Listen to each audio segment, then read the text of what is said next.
Olá, continuando então nosso dashboard de chamados, lembrando, um dashboard que está sendo construído em cima de uma massa de dados de chamados, com informações como, por exemplo, o código do chamado, o solicitante, o atendente, a data de abertura e fechamento do ticket, dentre outras.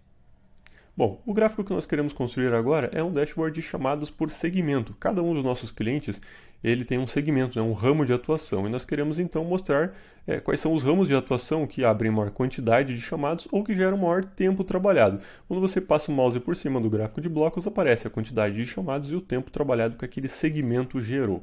Antes, nós vamos aprimorar nosso dashboard colocando parâmetro por ano e por status. Então, aqui está o nosso dashboard sendo construído. Então, primeiramente, nós vamos colocar o ano.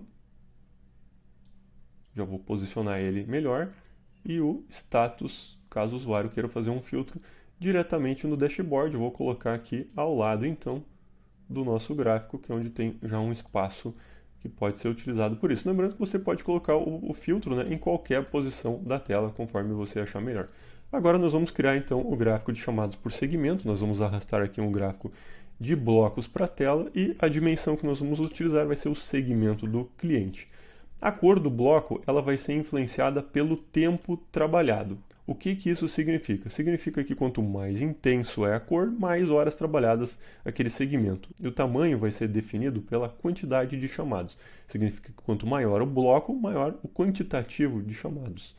As cores, nós vamos usar uma escala de cores automáticas. Eu só vou trocar aqui as cores para que no lugar de uma escala de verde, nós vamos utilizar então uma escala de azul. Vamos salvar então, chamados por segmento, vai ser o nome do objeto. Lembrando que ele está trazendo ainda chamados de todas as épocas, então eu vou definir um filtro aqui, um pré-filtro, para que ele sempre venha pré-definido como o ano atual. Então ele vai trazer os chamados do ano atual. Esse gráfico aqui nós vamos posicionar ele na parte mais inferior aqui da tela, né, juntamente com outros gráficos que vão entrar em seguida. Lembrando que nós podemos visualizar o gráfico tanto pela quantidade de chamados, que determina o tamanho dos blocos, quanto pelo tempo trabalhado, que determina a intensidade da cor de cada bloco. E ao passar o mouse por cima, você tem as duas métricas, tanto a quantidade de chamados quanto o tempo trabalhado e a participação percentual dessas duas métricas em relação ao total, e mais abaixo os totais para você comparar.